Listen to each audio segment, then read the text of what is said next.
Assalamu alaikum wa rahmatullahi wa barakatuh. I wanted to share a few pointers that I learned from Ustadha Suha Urabi recently as she was talking about Dhull Hijjah and Prophet Ibrahim alayhi salam's story, specifically the one in surah Alsaffat. So I pray that this is inshallah in her rewards forever, ya Rabbil Alameen. The first thing is, when you look at what Allah subhanahu wa ta'ala tells us of Prophet Ibrahim in Surah An-Najm, it says, وَإِبْرَاهِيمَ الَّذِي وَفَّى. And Ibrahim alayhi salam who fulfilled.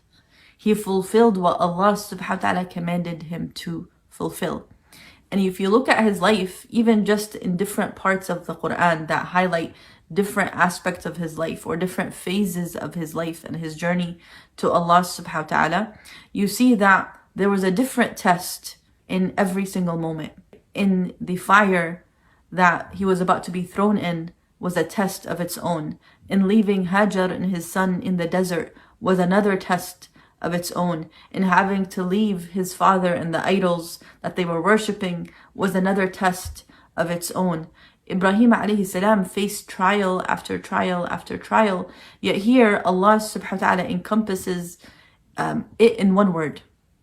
What did Ibrahim alayhi salam do? الَّذِي وَفَّى.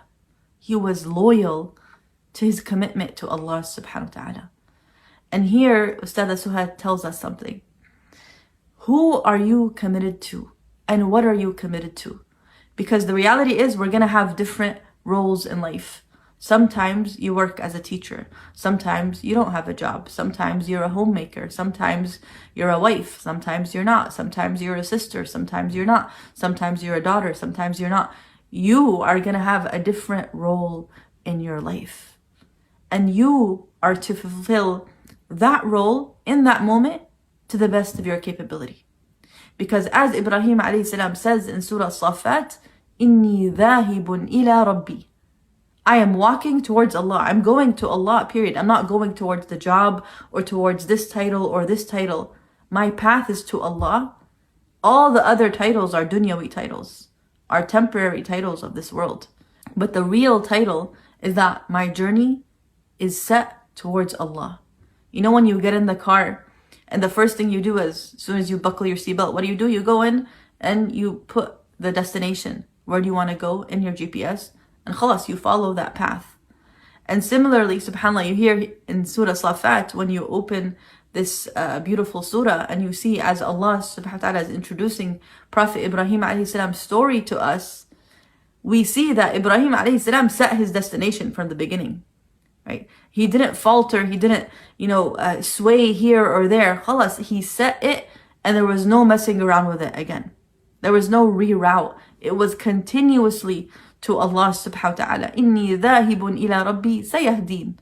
Allah will guide me through whatever tribulations, whatever circumstances come in that moment.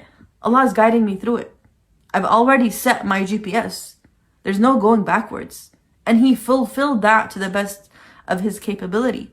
Hence Allah, in the beginning of introducing Ibrahim alayhi salam to us in Surah Alsaffat, Allah says, إِذْ جَاءَ رَبَّهُ بِقَلْبٍ سَلِيمٍ. Here's Allah affirming that Ibrahim alayhi salam had indeed a heart that was sound. There was no nafs in it. There was no me or I in it. It was all for Allah subhanahu wa ta'ala. Right? He removed, filtered everything out, and only Allah subhanahu wa ta'ala remained. And hence, he is the example that we walk literally in his footsteps in Hajj. He is the one we commemorate his steps in Hajj, in these times where we are walking on our own paths to Allah. And we cannot do that without that example of Prophet Ibrahim alayhi salam, because he's the one who said, أَرِنَا مَنَاسِكَنَا. Ya Allah, show us the way to you. Show us how you want to be loved. Show us how we can walk to you in the best way, Ya Allah. And in the scene, subhanAllah, in Surah As-Saffat, if you look at just 3 verses and you stop there, you can almost say, what a nice life. And what are these 3 verses? Right after he says, إِنِّي ذَاهِبٌ إِلَىٰ رَبِّي سَيَهْدِينَ, he tells Allah, Ya Allah, I'm going towards you, you will guide me. And then it says, رَبِّ هَبْ لِي مِنَ الصَّالِحِينَ. He asks Allah for a righteous child. And then Allah says, فَبَشَّرْنَاهُ بِغُلَامٍ حَلِيمٍ. And Allah gave him this child. Now, if you stop at that scene, you can say, wow, like, what a nice life, right? He knows where he's going. He asks Allah for something, and Allah gives it to him. End of story. But then immediately after he receives the answer from Allah, there's a test. There's a test in that moment. That he sees now that he must sacrifice his son in a dream. So then he goes to his son, and his son says, Ya abati fa'al ma tu'mar. Oh father, do as you are told. Remember, your GPS is already set towards Allah. There's no doubting it right now. You keep going. Right? And subhanAllah, as Ibrahim alayhi salam, he just received the answer, again in the ayat, and now he's supposed to sacrifice that answer that he's been wanting for so long. He continues on that path. And then Allah tells us, فَلَمَّا أَسْلَمَا. When they both fully submitted, both of them right now slaughtered their nafs. And that's what we're supposed to do right now. Who are you? Who are you but a servant of Allah subhanahu wa ta'ala? Everything else is just here to distract you. You are here for Allah. So here Allah subhanahu wa ta'ala tells us that they literally aslama. They fully submitted. And Allah says, Inna hadha lahuwa al-bala'ul mubin. In these verses, Allah then affirms, this indeed is a trial that is clear and clarifying. And Ustadha Suha here says, how is this clarifying? You know, when Allah subhanahu wa ta'ala puts you in a circumstance that's so difficult, what ends up happening is that it reveals what was hidden inside of you.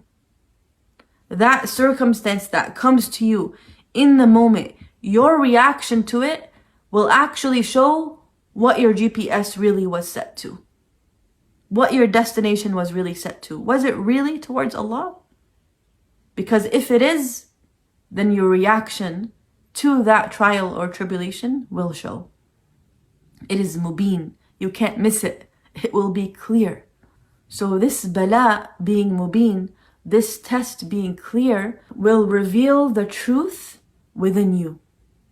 The sidq within you. The sincerity that you have in this journey towards Allah subhanahu wa ta'ala. And when you look at Ibrahim alayhi salam in the different aspects of his life, Ibrahim alayhi salam, in that moment as he's about to slaughter his son, he didn't know the end result would be that the knife would not kill, would not slaughter. He also did not know that the fire he was about to be thrown in would not burn him. Right? And he did not know at the same time that Hajar alayhi salam would not perish, her and her son, in the desert. He didn't necessarily know exactly what would happen, but he knew what to do. And that was to continue the journey towards Allah, and sayahdeen, Allah will guide me. How? That's not up to me. And it's not on me. Because as Ustadha Suha says, ركزي على دورك مش على النتائج. Focus on your role, not on the end results. Allah is not even accounting you for the end result. And Allah is not expecting you to go there. But you have to stay in your lane. What does Allah want of me in this moment? Am I fulfilling the role that Allah put me in this moment right now? That's the question. And that's the question that we'll continue asking ourselves in the different roles that Allah subhanahu wa ta'ala puts us in. You know, the other day I was talking to my mother about my role as a caregiver of a special needs mom and how sometimes it consumes me. And she said, this is the role Allah put you in right now. You fulfill that role to your max. And you ask Allah, Ya Allah, show me how I can serve you best in this role. So in the same way, if you're right now in a role that you're questioning, like, what am I supposed to do here? I didn't expect to be here. I didn't expect to have this. You can always attach it to Allah. You can always use it as a means to come to Allah in this qalb salim. And sometimes Allah subhanahu wa ta'ala, because of your sidq, because of your sincerity, will give you exactly what you need to bring you to Him in the best way, in the most beautiful way. where it really has the capacity to show that qalb salim, that heart that sacrifices its nafs for the sake of Allah, and it will be worth it. Because the same surah says the scene of a person in Jannah, and what does Allah say? لِمِثْلِ هَذَا فَلْيَعْمَلِ الْعَامِلُونَ. For this day, let those work.